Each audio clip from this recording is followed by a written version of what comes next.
you are making money. You're making good amount of money, 3K a month, maybe 5,000, maybe more than that. So money coming in consistently, but you're still broke. Not broke like you have nothing, broke like the money comes in and just disappears. You look at your own bank account at the end of the month and you're like, where did it go? I worked all month, I grinded, I made the money, but where's it at? And the worst part, it is not even being broke. The worst part is watching other people making less money than you, but they're moving more than you. They're getting the apartment, they're getting the car finance, they're getting different business funding, they're building something real while probably making the exact same amount that you're making or even less. And you're sitting there making more money than them and you cannot even figure your own situation or why you're still stuck. I'm going to tell you exactly why, and it is not what you think. The problem is not your income. The problem is you don't understand how to make your income work for you. And the number one thing standing between you right now and where you're trying to go is your credit profile. So in this video, I'm going to show you how to change how you think about money forever. So stay locked in. Let me paint a picture of what is actually happening. So you made $4,000 this month, clean. It hits your account. The rent take maybe $1,500 because your credit was damaged, so you couldn't get into the building that you actually wanted. The ones that was actually cheaper, so now you're paying premium on a building that you didn't really like just because you have to. Or maybe even a car payment that you have. It takes what, $600? Because when you financed the car, your credit score was low. So now the interest rate they gave you was almost criminal. You're paying $180 to $200 every single month extra in interest alone compared to someone with a clean credit profile driving the exact same car. Maybe you can have some credit cards. It might take another $400. You're paying minimum payments, high interest, and the balance barely fucking moving. You've been paying probably for the last 8 months, and the balance is almost the same as when you started. And you're confused. You're like, what the fuck?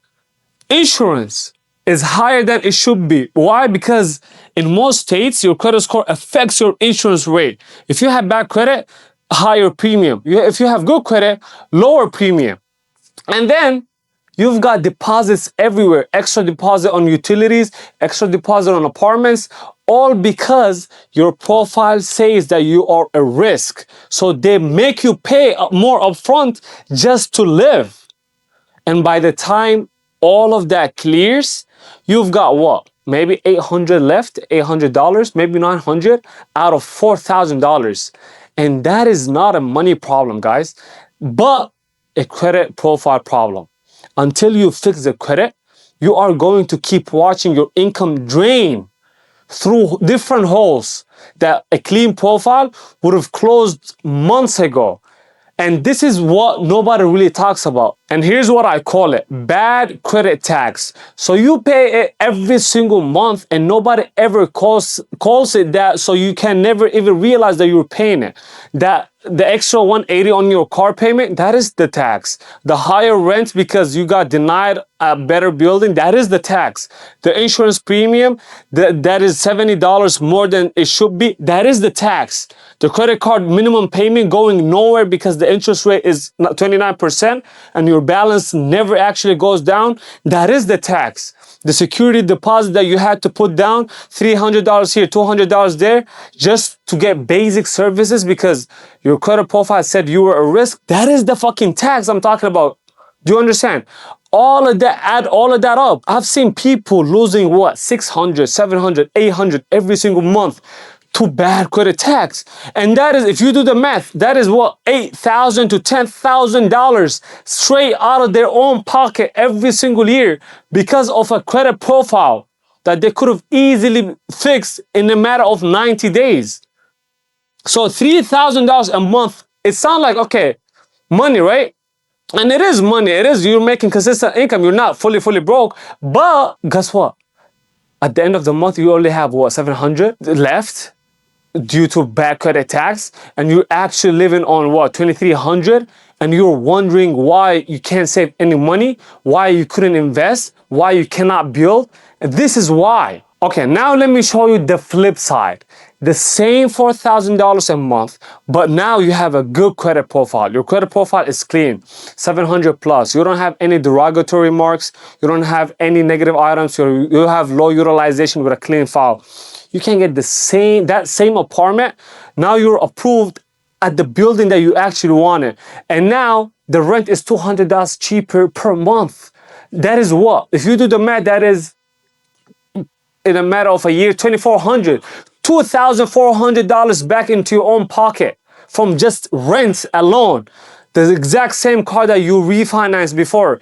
You refinance it with a clean profile, the interest rate drops from 19% down to 6%. And the monthly payment drops immediately. And now you're saving $150 to $200 every single month on the exact same car. Just because your credit profile changed. Those credit cards, now you qualify for cars with 0% intro APR. You transfer the balance, the interest stops, and now the payment actually go toward the principal. You're not paying interest anymore. And the balance start moving and getting better. Do you see the difference? The insurance drops because your credit score is now working for you instead of against you. And here's where it really gets different. With a clean credit profile, you now qualify for business credit cards. $15,000 limit, $20K limit, 0% APR for the first 12 to 18 months. And that is capital, real capital that you can really deploy into your own business to make a move into something that actually returns into money. You go from money coming in and draining out to money coming in, staying and multiplying with the same exact income, but completely different financial life. And the only thing that is actually changed is what? Is your credit profile. And this is why I am so loud about this. Because I've seen it on my own profile, on a client after a client. The income doesn't have to change for the life to change. The profile has to change, and that's all about it. And this is what you do step by step. Step one, I want you to pull all three reports right now from Experian, Equifax, and TransUnion. Not Credit Karma, not an app. The actual full credit report from all three bureaus. You can do that through annualcredit.com because the same account can be reporting differently across each bureau, and you need to see exactly what every lender sees when they open your file. That's step number one. Once you do that, go to step two, which is map out every single problem before you touch anything before. Every collection that you have, the agency name, the original creditor, the balance they're claiming for, the day of the first delinquency, every card, the balance, the utilization percentage on each one individually, every single hard inquiry you have, each account age, write it all down. You have to have the whole entire picture first, okay? That's the second step. Once you do step one, step two, now we're going to jump to what? Step three, which is debt validation letters. This is what really separates the rookies in the credit repair niche from the professionals. I want you to actually do this properly, right? Every collection agency on your file needs to get a certified mail letter with a return receipt under the FDCPA. Guess what? They have to prove that the debt is yours, the amount is actually accurate, and they have the legal right to collect it. And here's the magic trick. A lot of them, especially the ones buying the old portfolios, guess what? They cannot produce the documentation. They don't have it. Meaning, if they don't have the documentation, they cannot legally collect or report. And now, we are going to dispute it. And once we dispute it, it comes off. Once you do step one, step two, step three, now we jump to step four, which is dispute every inaccuracy directly with the bureaus. Be specific and document it. Not just, oh, this is wrong. No. I want you to know exactly what is wrong and why. And look at specifically for re-aging. I want you to understand this point because this is where collection agencies, what they do is they report the delinquency as it is more recent than the actual original date. And under the direct FCRA, that is a fucking violation.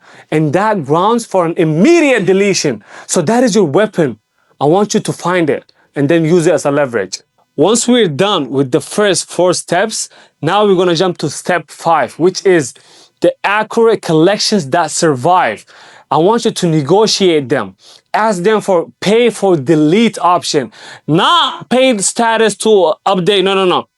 Full deletion from all three bureaus. What you can do is you offer the collection agency a 25 to 40 cent on the dollar. Written agreement. You have to ask them written agreement on their letterhead before you send a single dollar. Then and only then you pay by what? By money order. This is super important, guys. Don't get this wrong at all. Step 6 will be fix your utilization at the exact same time. So while we're cooking all of this in the back end, I want you to bring the utilization to under 10% on every individual card. Now your overall average, each card separately, and you do it before the statement closing date, not the due date, the closing date, because that is the day that the balance gets reported to the bureaus, and that is the number that the lenders actually see. So for example, let's say you carry $800 on a $1,000 credit card all month, and then you pay it on the due date. Guess what? Yes, you pay no interest, but the bureaus just reported 80% utilization all month. So the lenders see someone that is almost maxed out. So I want you to pay it down before the closing day, and then they're gonna see someone that is actually in control. So one billing cycle done correctly, I've seen this multiple times, your score can jump by 40, 50, 60 points immediately, especially on profiles where utilization was the main problem. One move, one cycle, your score will fucking jump by 60 points. I need to stay on the utilization for one more second because truthfully, this is where most people are bleeding money without knowing. Your credit utilization is 30% of your entire FICO score, and that is the second biggest factor after payment history. And that is most people, especially people that are making 3K to 5K a month, problem. They're running their cards high every single month. Why? Because the money, yes, it is coming in, so they feel comfortable spending. No, it's okay. They swipe their credit cards, whatever, and they pay the minimum. And they swipe again. The cards never gets below 50, 60, 70% utilization. And that is why they stay stuck at 580, 590, 620 range.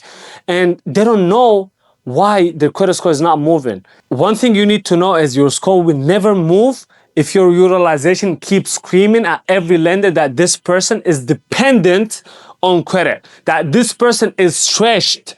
Don't give them that. Don't give that signal. Don't look thirsty to them. And the fix is not complicated at all. Find the statement closing date on every card, specifically individually. Get every card below 10% of the limit before the date, every single month. Not once, every month until it is a habit. So for example, let's say you have a $1,000 limit card, bring it down under $99 before the closing date. If you have $2,500 limit card, under $249 before closing date. If you have a $5,000 limit card, under $499 before the closing date. And I want you to do this for 2 consecutive billing cycles and watch. Watch what happens to your score, I promise you. And more importantly, watch what happens to your approval odds, because lenders see 2 months of clean control utilization and they're gonna see completely different person than they saw before. So that one change alone, just the utilization has moved clients from denial into approval territory without touching a single negative item on their file. Once the profile is clean, here's where your income actually starts to work for you. Business credit card. With a clean personal profile, you now qualify for business cards that reports to business credit bureaus, not the personal ones. Now you can get access to limits of $10,000, $15,000, $20,000 with 0% APR for the first 12 to 18 months. And that is real capital. That is free fucking capital, money that you can deploy into your own business, into marketing, into inventory, into whatever next move you want to do. And then you can pay back over the coming 12 months with absolutely 0 interest.